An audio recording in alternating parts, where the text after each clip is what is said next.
Hello friend, आज हम लोग इस वीडियो में एनिमल फिजियोलॉजी के पार्ट फर्स्ट के बारे में डिस्कस करते हैं।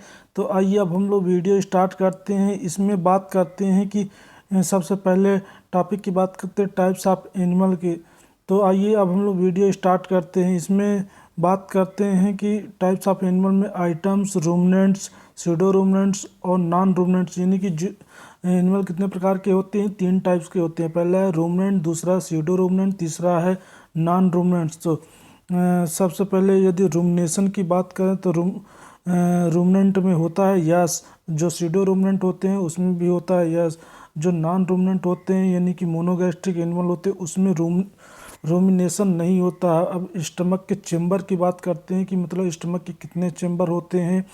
तो रूमिनेंट में 4 होते हैं, स्यूडो रूमिनेंट में 3 होते हैं, नॉन रूमिनेंट में 1 होता है। एग्जाम्पल की बात करते हैं तो कैट रूमिनेंट का जो एग्जांपल है कैटल, बफेलो, सीप, गोट, डियर, यॉक, मिथुन, जिराफ और नीलगाय है।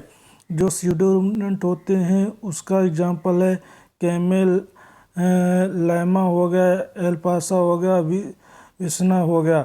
नॉन रूमिनेंट की अगर बात करते हैं तो हार्स हो गया, जिब्रा हो गया, डंकी हो गया, म्यूल हो गया, pig, dog, cat, rabbit and elephant है। अब बात करते हैं comparison between normal GIT animal, foregut fermenter and hind gut fermenter के बारे में। फोरगट फर्मेंटर और हाइंड गट जो फर्मेंटर होते हैं उनके डिफरेंसेस के बारे में बात करते हैं। तो नॉर्मल जीआईटी जो एनिमल होते हैं पिग, डॉग, ह्यूमन जो होते हैं। फोरगट जो फर्मेंटर होते हैं रूमिनेंट हो गया, स्यूडो रूमिनेंट। हाइंड गट में आता है हार्स, रैबिट, ऑस्ट्रिच हो गया। नॉर्मल जीआईटी में अगर डिफिनेशन की बात करते हैं तो इसमें कोई फर्मेंटेशन चेम्बर नहीं होता है। जो फोरगट होता है fermentation occur before digestion in the stomach mainly in rumen. जो हाइंड गट होते हैं fermentation occur after digestion in the stomach mainly in caecum and large intestine. Cellulose digestion की बात करते हैं तो जो नॉर्मल जीआईटी एनिमल होते हैं उसमें नॉट एडाप्टेड होते हैं, फोरगट फर्मेंटेड एडाप्टेड होते हैं, हाइंड गट फर्मेंटेड एडाप्टेड होते हैं। अब बात करते हैं prehensile organ of different animal की। डिफरेंट एनिमल की जो प्रीहेंसाइल आर्गन है उसके बारे में बात करते हैं। सबसे पहले बात करते हैं हार्स में प्रीहेंसाइल आर्गन कौन है। सेंसिटिव मोबाइल लिप्स होती है। जो काऊ, डॉग, कैट होती है उसमें टंग होती है। सीप में टंग एंड इंसाइजर टीथ होता है। पिग में पॉइंटेड लोअर लिप होता है। गोट में कैमल लिप होती है। अब बात करते हैं कॉमन ग्रेजिंग एनिमल की। कॉमन ग्रेजिंग एनिमल कौन कौन से हैं, कैटल और सीप है। कॉमन ब्राउजिंग एनिमल कौन से, गोट एंड कैमल है।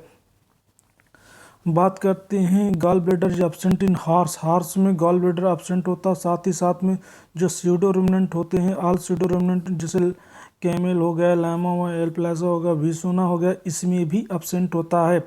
अब बात करते हैं फ्रेंड्स नॉर्मल फिजियोलॉजिकल पैरामीटर के बारे में बात करते हैं कि नॉर्मल फिजियोलॉजिकल पैरामीटर क्या होती है। जो नॉर्मल टेम्परेचर होता है कैमल में 99.5 डिग्री फ़ारेनहाइट होता है। रिस्पायरेशन रेट जो होता है 5 से 12 होती है। पल्स रेट होती है 25 से 32 होती है। हार्स में अगर बात करते हैं तो जो नॉर्मल टेम्परेचर होता है 100 डिग्री फ़ारेनहाइट होता है। रिस्पायरेशन रेट होता है 8 से 12, पल्स रेट होती है 32 से 44। कैटल की बात करते हैं तो 101.5 डिग्री फ़ारेनहाइट होता है। रिस्पायरेशन रेट होती है 12 से 16 और जो पल्स रेट होती है 45 से 65 होती है। पिग की बात करते हैं तो पिग में जो नॉर्मल टेम्परेचर होता है 102 डिग्री फ़ारेनहाइट होता है। रिस्पायरेशन रेट की बात करते हैं 10 से 16 होता है। पल्स रेट की बात करते हैं तो 70 से 80 होता है। सीप की बात करते हैं नॉर्मल टेम्परेचर की तो 102 होता है। रिस्पायरेशन रेट की अगर बात करते हैं 12 से 20 होता है। पल्स रेट 70 से 80 होता है। गोट में क्या होता है, जो नॉर्मल टेम्परेचर होता है वो ज़्यादा होता है 103 डिग्री फ़ारेनहाइट होता है। जो इसका रिस्पायरेशन रेट होता है 12 से 20 होता है और पल्स रेट भी इसका 70 से 80 होता है। डॉग की बात करते हैं तो डॉग में जो नॉर्मल टेम्परेचर होता है 102 डिग्री फ़ारेनहाइट होता है। रिस्पायरेशन रेट 15 से 20 पर मिनट होता है। जो पल्स रेट होती है 100 से 130 होती है। फाउल की बात करते हैं तो अगर फ्रेंड्स ये कई बार एग्जाम में पूछा जाता है कि सबसे ज़्यादा टेम्परेचर किसका होता है, तो फाउल का होता है। फाउल में का टेम्परेचर 107 डिग्री फ़ारेनहाइट होता है। रिस्पायरेशन रेट जो होती है 15 से 30 होती है। पल्स रेट होती है 250 से 300। फ्रेंड्स अब हम बात करते हैं classification of the nervous system की। नर्वस सिस्टम के क्लासिफिकेशन के बारे में बात करते हैं कि जो नर्वस सिस्टम है उसको कितने भाग में डिवाइड किया गया है। तो इसको मतलब अकॉर्डिंग टू लोकेशन के आधार पर डिवाइड किया गया है, दूसरा अकॉर्डिंग टू फंक्शन के आधार पर डिवाइड किया गया है। यानी कि दो टाइप्स के नर्वस सिस्टम को डिवाइड किया। सबसे पहले लोकेशन के बारे में बात करते हैं, तो लोकेशन में भी आता है सेंट्रल नर्वस सिस्टम और पेरिफेरल नर्वस सिस्टम।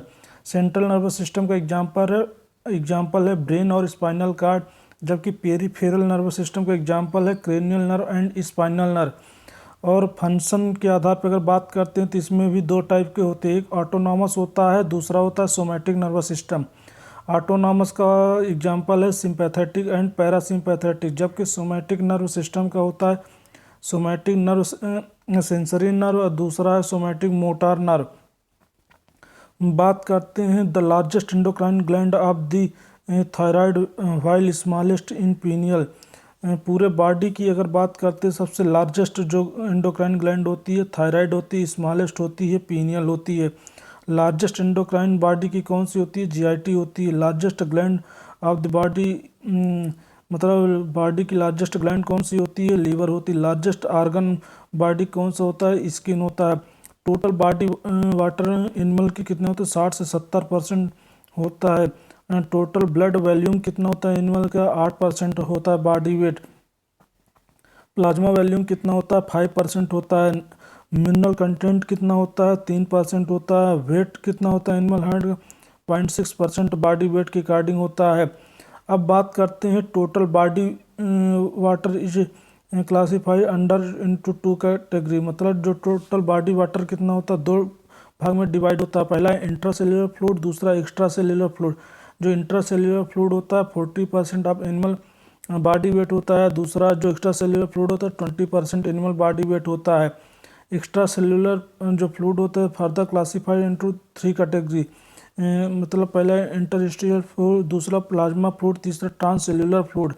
जो इंटरस्टिशियल फ्लूइड होता है 15% होता है एनिमल बॉडी वेट का, दूसरा जो प्लाज्मा फ्लूइड होता है 5% होता है एनिमल बॉडी वेट का, तीसरा होता है ट्रांससेल्युलर फ्लूइड जो बॉडी कैविटी में पाई जाती है। It include cerebro spinal fluid, synovial fluid, intraocular fluid, urine, bile and fluid of digestive tract. अब फ्रेंड्स बात करते हैं नोट में, तो वॉल्यूम डिफरेंट की बात करते हैं। तो पहला है आईसीएफ, फिर ECF, ISF, PV and TCF. Heavy water में होता है deuterium oxide, radio active water होता है ट्राइटेरियम ऑक्साइड। फिर Indian use major extra cellular fluid and glomerular filtration. Insulin जो होता है, इंसुलिन क्या करता है कि जो ईसीएफ और ग्लोमेरुलर फिल्ट्रेशन आता है उसी को मेजरमेंट करता है। इवांस ब्लू डाई के बारे में बात करते हैं, तो ये प्लाज्मा वॉल्यूम को मेजर करती। जो आईसीएफ होता है उसको डिटरमाइन नहीं किया जाता directly, but measure by substitute ECF from TBW. Friends आज की वीडियो यहीं पे समाप्त होती है। मेरी नेक्स्ट वीडियो को देखने के लिए चैनल को सब्सक्राइब करें, साथ ही साथ बेल आइकन बटन को जरूर दबाएं। वीडियो देखने के लिए थैंक यू।